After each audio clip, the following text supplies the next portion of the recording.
This here's a story of an old fella that came down out of the north from somewhere. I don't rightly know where he came from, and he didn't rightly know where he was going right then. But just the same, he was riding through Arkansas on a big white stallion, so folks called him the Arkansas Traveler. Way down there in the deep south, he chanced to run upon an old homestead about like my old homestead, and he got in a conversation with an old feller about like my paw, and it went something like this. He said, "Say, feller, how far is it from here to Little Rock?" And the paw said, "Well, I don't know how far it is from here to Little Rock, but there's a great old big one right on down the road there a piece."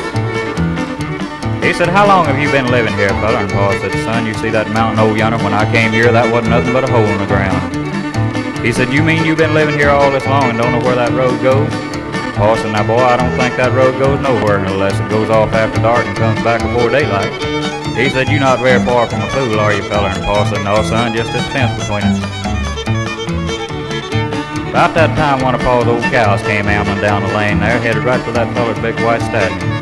He said, "Would you head that cow for me?" And Paw said, "She's got a head." He said, "Well, would you turn her?" And Paw said, "The hair side's already turned out." He said, "Well, would you just speak to her?" And Paw said, "Good morning, old heifer."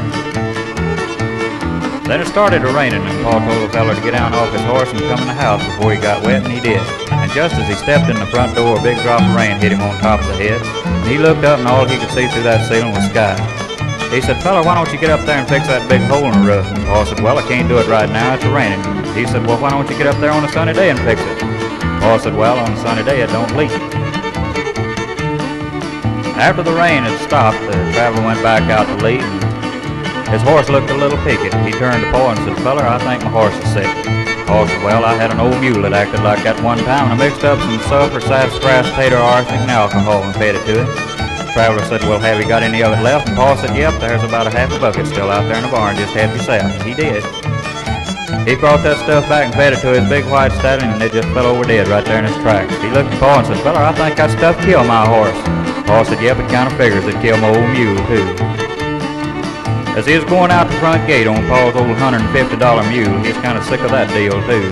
He looked back once more and said, "Feller, are you right sure you don't know how far it is from here to Little Rock?" Paul said, "Well, I hear tell it's about 3 lengths of a foot." He said, "Well, how far is that?" Paul said, "Well, I don't know. Why don't you just lay down and measure?"